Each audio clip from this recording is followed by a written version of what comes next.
Hey there, this is your girl Candace South coming at you all the way live from a used to be sunny South Florida. I say used to be because it's nighttime now, so it's not sunny anymore today, but it was sunny earlier. Anyway, we are a third of the way through the challenge. I can hardly believe it, okay? And I didn't get out 2 videos last week. I only got out the 1. And part of it is I was struggling, y'all. I was struggling in this challenge. It's my first time. And I went to pick up some, I made a budget to pick up some fresh fruits and vegetables and some dairy, and I made the budget too small. I know it sounds like I'm just complaining, but hey, I don't have a pantry area. I don't have, canned goods. I don't have any of that. I'm not a country girl, y'all. I'm a city girl, right? Remember? So I have a ton of food in there, but I kind of got off the beaten path and lost track. You see, what I should have done was focused on what I have in there and just make it solely out of what I have in there. But I started thinking, oh, I want to make a stir fry. Oh, I want to do a certain type of soup. Oh. And that got me thinking about all the fresh vegetables that I don't have anymore, right? Because of course, by this time, if you don't have a lot of fresh vegetables, even if you do stored, if you don't have a garden that you can go to and snatch them out of, you're relying on frozen vegetables, you're relying on root vegetables, you're relying on vegetables that last longer, like cabbage or something, which I still do have cabbage. The bottom line is I set a budget for myself to get $25 a month, right, for dairy, fresh fruits and vegetables. And that gives me a total of $50 over the entire 2 months. But here's the thing.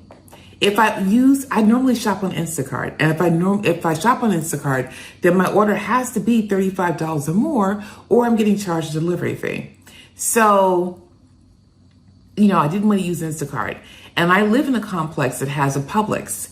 But here in Florida, Publix is probably one of the most expensive supermarkets.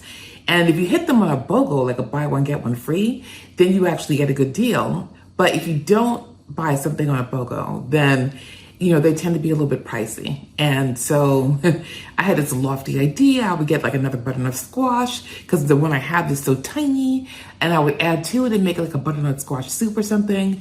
I would get, some broccoli and some broccolini and a few other things for a stir fry. And then I saw they had a buy one, get one free on the Honeycrisp apples. And I thought, oh, that's a great idea. But when you start adding all this stuff up, I decided I wanted to have to get a ham steak. It was only $4 for my ham. I was going to make a ham and bean soup. And once you start buying all these things, you get water. And then I realized I ran out of coffee. Now, I could not go a whole other month and a week without coffee and not kill somebody. So it was self-defense and it was defense of others, right? I had to go buy some coffee. And I had to get some creamer. So by the time I got the coffee and the creamer and the vegetables and the ham steak and, and the apples, I ended up putting back, of course, anything healthy. I ended up at the counter putting back the butternut squash, putting back the potatoes I had, putting back the Honeycrisp apples and a few other things. By the time I did that, I was still over my budget. Now, I didn't blow through the entire $50. Technically, I spent $40.89. So I still have technically $9 to get me through the end of February. And if I killed myself, maybe I could make it. And I might still find a way to make it. And I'm going to get like $1 or $2 back from some Ibotta and a few other things that I did or whatever. So maybe it'll be a cool even 10. But I think this is my first challenge. And so next year, when I do this, and I'm doing this again because I'm determined to do this till I get it right. But next year, I would actually set $25 a week, for me, basically, which is still tiny compared to what I normally spend, whether it's eating out or driving through or grocery shopping. So $25 a week, I think, is more realistic than $25 a month. I don't know what drugs I was on when I picked that. I was feeling very cocky. Oh, yeah, I could do this. Not really realizing. And plus, I'll be smarter next year. Next year, I'll know what types of things I need to have stocked up in general. Okay, so I needed some Mexican cheese to make some enchiladas. And so you know, by this time next year, I'll know if you want to make some enchiladas, you better have some cheese in your refrigerator, right? You better have some Mexican cheese. Now, I already have, you know, I have cheddar cheese in the freezer, and I have, you know, cheddar cheese and fat-free mozzarella, whatever, in my refrigerator, but I didn't have Mexican cheese. And I wanted to have that because I wanted to have the right cheese. This is my first time making enchiladas in my life, and I wanted to have the right cheese. So, madness. Anyway, I guess I was feeling kind of down because I went over my $25. But you know what? Hey, I didn't blow the entire challenge. I didn't go out to eat. I didn't, you know, spend more than $50, you know, which is the total I have allotted for the challenge. So the best thing that I could do is pick myself up by my bootstraps and do what I need to do. And that's what I intend to do. And if I need to increase that budget a little bit or whatever, or spend a tiny bit more, I'm not giving myself carte blanche, but just a tiny bit more, then so be it, right? Because that was probably an unrealistic number considering how I don't have a deep freezer and, you know, I haven't been stocking up all year for Armageddon. So, and I don't have a garden I can run out to and snatch a vegetable from. Anyway. So this week, in the hopes and the aims of doing better, in this video, you're going to see me cook a white chicken chili. And I did that using a book, which I forgot to grab, but I showed you during the course of the video, that supposedly uses only 5 ingredients. I ended up adding to those ingredients. I ended up adding some seasoning, some more seasoning to make the chili taste, you know, better. And I'm really happy with how it came out. So you'll see that. You'll also see me make a breakfast frittata, which I devoured this morning. I cooked it while I was hungry. And it tasted really, really good, even though I almost burnt it, but I didn't burn it. So I made a breakfast frittata. And then, so I'll also be making the enchiladas. So I'll be using chicken different ways, right? The same 1.2 pounds of chicken, which I put away in the freezer from those 2 birds that I bought right before the challenge began, the 2 rotisserie chickens from Costco. Broke that up into like 3 packs of 1.2 pounds, and 1.2 I put in the soup that I made. 1.2 is going into my recipes this week, and I think I have another 1.2 pounds in the refrigerator, in the freezer. So I'll be using the chicken 2 ways this week. One will be for the enchiladas, and one will be for the chicken chili. And then also I was gonna make a ham and bean dish, but I decided not to because beans and beans, right? I mean, I have the chicken chili. I added a second can of beans to my chicken chili, even though I was only going to use 1. And so I think that's enough beans for the week in terms of that. So I decided to make it a stir fry. So it's going to be a beef and vegetable stir fry using the vegetables that I bought, the broccolini, the broccoli, and whatever, the carrots I have left and things of that nature that I have left. So I'll be doing that as well. Hopefully you'll enjoy the ride. I may also make some protein granola because I like a good granola, and I like the idea of a protein granola. So, and it'll help me use up some of the oats that I have in there and some of these protein powders. And I might make, if I get in the mood, a gluten-free pizza, believe it or not. It's going to be using that gluten-free baking mix that I'm going to put together finally from those crazy ingredients that I showed you at the beginning of this challenge. So, but in this video alone, you're just going to see the breakfast frittata and the green chicken chili. And also a lunch that I ate last week. Last week, I pretty much noshed on a lot of leftovers. I didn't do a whole bunch of cooking. So I ended up noshing on a whole bunch of leftovers, but I did make some fish tacos. And so I didn't show you exactly how I made the fish tacos, but I showed you, I walked you through how I made them in my air fryer. And then I showed you me assembling them and making the sauce for them. So hopefully, it showed you the sauce for them and told you what was in it. So you'll see that. All right, without further ado. Okay, so we're back at the working area, as I like to call it. And the first thing I'm gonna do is chop up more finely some of this purple cabbage. Red cabbage that I chopped up yesterday. That's my teapot in the background in here. Let's see. Because I did not do a good job of finely chopping this at all.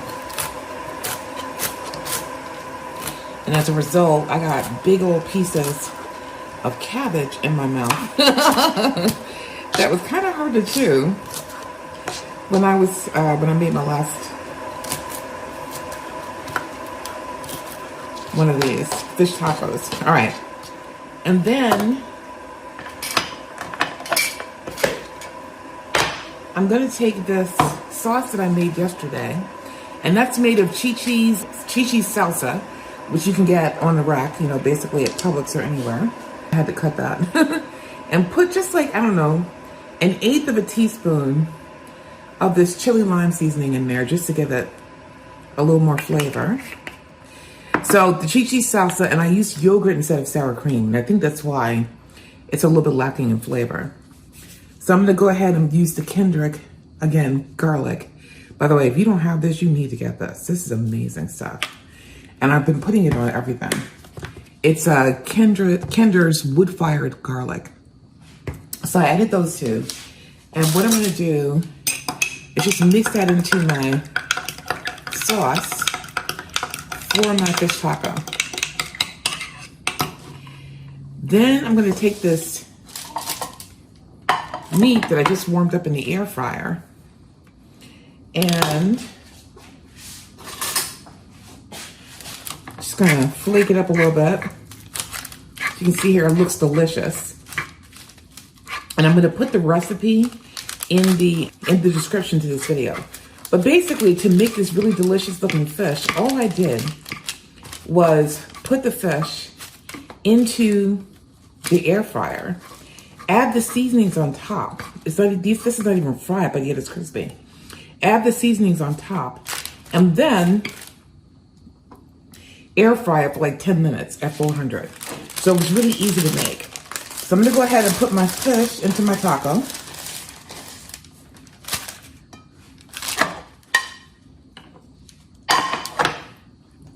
All right. This is gonna be my lunch, so I'm very excited. If you recall, I had all that fish in the bottom of my freezer that I needed to use for when I used to be a part of a subscription. And all right, so I'm gonna go ahead. It's just white fish basically, and put in some of that. Then I'm gonna add some of my now should be flavorful salsa sauce to my taco. This is a big taco, y'all, because this is a pretty big tortilla. And now I'm gonna taste it. So now for the taste test.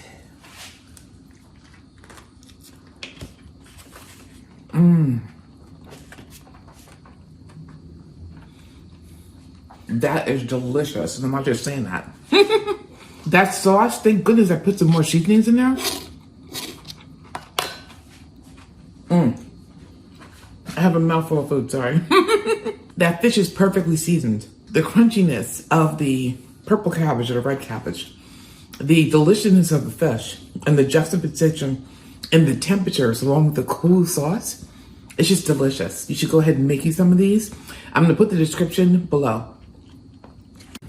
All right, so today I'm making a cheesy vegetable frittata, but I'm not doing it the typical way on top of the stove. I'm doing it in the oven. So what we have in here is some Teton, T-E-T-O-N sausage, which I fried up and browned up. And then I also took a crown of broccoli, a package of mushrooms, and then I also took some of the frozen pepper and bell pepper and onion stir fry that I have in my freezer. And that's what I have here. So I cooked it up first, seasoned it a little bit with a little bit of that, my favorite garlic seasoning. Now I'm gonna add 8 eggs, because I'm basically doubling the recipe here. And unfortunately, when I bought eggs before this, I didn't look at the date on them, and they're either just expired or getting ready to expire. So I have to use these up. And I bought 2 cartons of them. And I've used some of them for like hard-boiled eggs and stuff, but I don't eat eggs a lot. So I have to go ahead and do that. Use these up, unfortunately. Which means I'm gonna end up buying more probably during this challenge, but we'll see. We'll see if I can get around it. All right. since I'm already over my budget, unfortunately.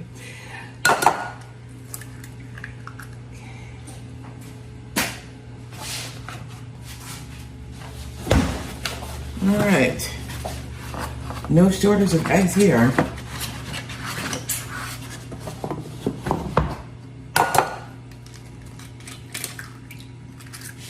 And I'm breaking them in here just to make sure they're okay. It's a good thing I did that. All right. So I'm gonna add a little tiny bit of salt because the cheese has salt, the garlic seasoning has salt, and even the recipe says I'm gonna use like 1/8 of a teaspoon. So I probably added more salt than I should have. That was about, what is this? Oh, it was 1/2 teaspoon. So I probably added double the amount of salt I should. All right, so I'm also gonna add some cheese. And here I have some cheddar. So that's 1 tablespoon, 2 tablespoons,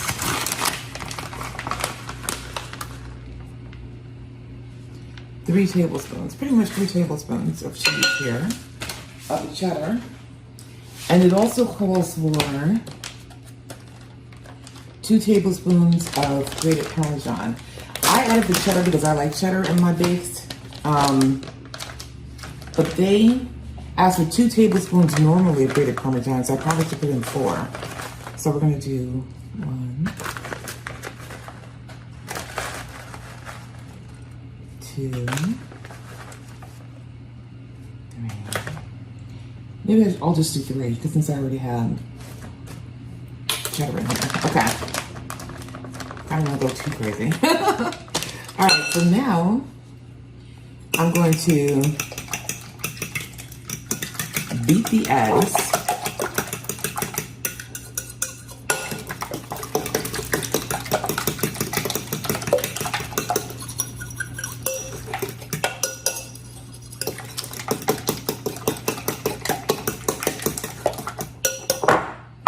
And then I'm going to pour them over the dish.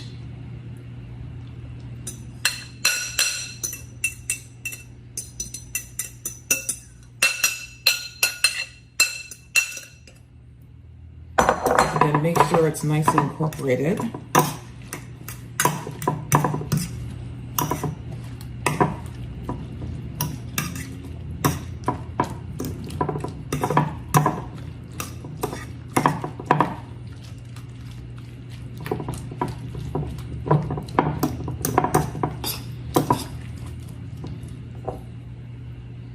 I'm actually wondering why I don't need more eggs. I put so much stuff in here. I think I'm gonna beat 2 more eggs. Since this is such a large dish. And I'm gonna be noshing off of this whole week. So,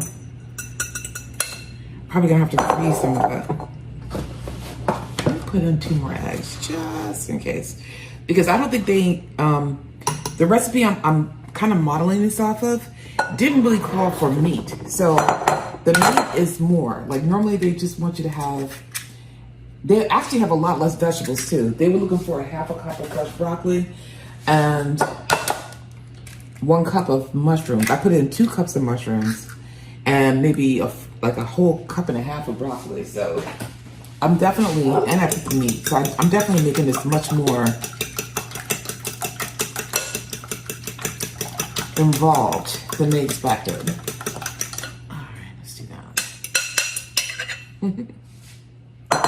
As I make a complete mess on the counter. And you can hear that the oven is ready. All right, I'm not a big egg person, so that to me is plenty of eggs, and I'd rather taste all the other stuff in there than the eggs. So,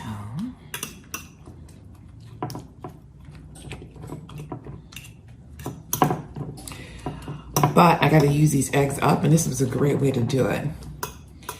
All right, so if you're making this for yourself, you might want to put more eggs in. You might want to put less vegetables in. I just had to use up some of this stuff, like the eggs and the meat. And I like high protein dishes, so that's why I did this. I'm gonna put this in the oven. They said to bake for 20 to 25 minutes until a knife inserted in the center comes out clean. Because I have so much stuff in here, I'm gonna go for the 25 and check it, and then I'll get back to you, okay?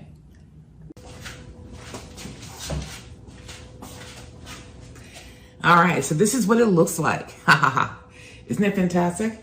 I almost left it in there too long. So what I'm gonna do is I'm gonna cut this into approximately 6 pieces and make this 6 servings. Of course, I never do anything evenly, but over the course of the week, it'll end up being 6 servings. And I'm gonna serve it to myself on this beautiful plate here.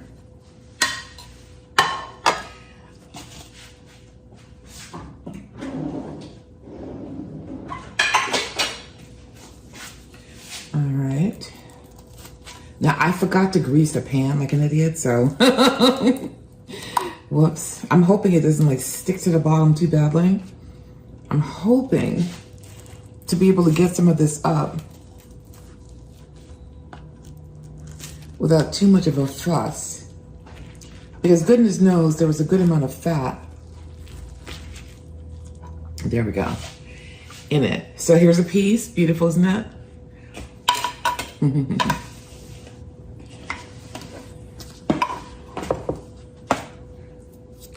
can see it here. All right. And then I'm going to give it a taste test. So I'll take this piece here since it's sticking off the end. Let's see what it tastes like.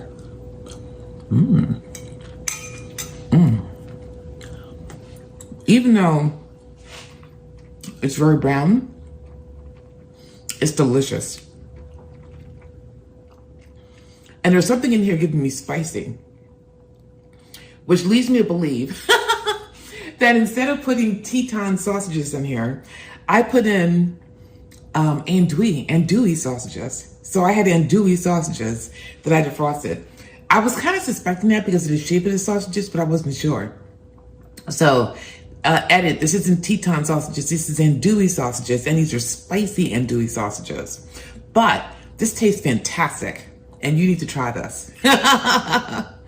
All right, so check it out. I'll get back to you. I'm gonna have some breakfast because I'm starving, and then I'm gonna get back to you. All right, so now we're making chicken chili. And the recipe calls for, let's see, I got it from this book, 5 Ingredient Cooking for 2. So technically this makes 2 servings. Let me see here. But I think I almost doubled the chicken. Well, not quite, but because I want to make sure I have enough protein in this dish. Okay, so it calls for me to add all of these things at the same time. So it calls for me to add the chicken, which I have here. And that's from the rotisserie chickens that I bought at the very beginning, right before the challenge. 2 cups of salsa verde, so I'm gonna do that here. 1 can of white beans, which I have over there. I'm gonna go ahead and grab them. And then it just calls for, 2 cups of chicken broth, which I have here. And this is the chicken broth I made with those rotisserie chickens. I don't know if you can see that or not. Okay. And let me see here. And then it calls for a ½ teaspoon of ground cumin, but and then salt and pepper, but I'm gonna add some additional seasonings. Okay, so we're gonna go ahead and add the salsa verde, because I had this in my refrigerator and I have to use this up.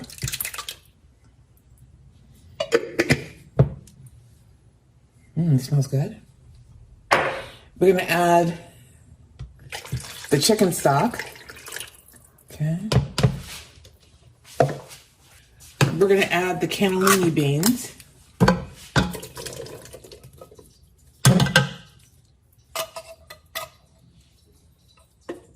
Want to make sure that's recording. All right, and then we're gonna add some of the seasonings. So the seasonings actually are slightly different than what she has in her book because I thought they were kind of scant. So what I'm gonna do is take the seasonings from this white chicken chili seasoning mix recipe that I found, and I'm gonna make it smaller than they do. We're gonna do smaller amounts. So we're gonna do a ½ teaspoon of cumin, like she said, because they call for 3 teaspoons of cumin. So maybe I should add a little bit more. Let me just add 1 teaspoon of cumin. Okay. And then I added 1 teaspoon of cumin. They call for 2 teaspoons of oregano, and that chili is 4 servings. We're doing 2. So I'm gonna add 1 teaspoon of oregano. And then they say 1 teaspoon of garlic powder. I'm still using this Kinder's roasted wood-fired garlic. So I'm gonna do a ½ teaspoon of this. They say red chili powder, but we're using green chili seasoning, salsa verde or whatever. So I'm probably not gonna do that. And they say green chili powder. And then they say a teaspoon of salt. And instead of a teaspoon of salt, I'm gonna add, some of this Goya adobo for the salt and pepper. And I'll just do that for now until we taste it. And hope I haven't put too much. I should have waited. All right, and then they say, if I want to, I can use some thickener. And they suggest xanthan gum or cornstarch. Now, I know I have cornstarch in here, but I can't for the life of me find where it is right now. So I might use a little tiny bit of this arrowroot if it needs thickening, but let's see what it looks like first. All right, so I'm gonna turn this on. I'm gonna saute this. They say to simmer it for 10 minutes because everything in here, when you think about it, it's already cooked. So what we're doing is just allowing the flavors to meld. So I'm gonna get this a stir. We're gonna let it simmer and we're gonna allow the flavors to meld. It smells amazing, though, let me tell you. And then I'll come back to you. All right, so let's see what we're working with here. I actually ended up throwing in another can of beans because it was a lot of liquid and I thought that the chili was kind of thin. And it's still a lot of liquid, but the chili is less thin. And I ended up adding hardly any. I found the cornstarch, by the way. And I ended up adding just a little bit of cornstarch, not much at all. Because the cornstarch is supposed to go into the seasoning mix and not necessarily into the chili, so I didn't add too much. But this is what the chili looks like now. As you can see here, you can see the beans. I added another can, and you can see the chicken. It smells heavenly. That much I can tell you. And I'm not ready for dinner yet, so what I'm gonna do is put a tasting spoon up in here and taste it the way it is now. I plan to serve it up over rice with like a dollop of well, it would be sour cream if I had it, but since I don't, it's gonna be yogurt, full fat yogurt, like a dollop on top. And some vegetables. I'm thinking peas and carrots or maybe broccoli.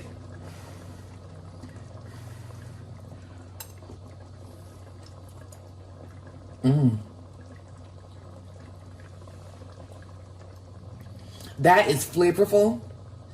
It's got that pepperiness from the salsa verde.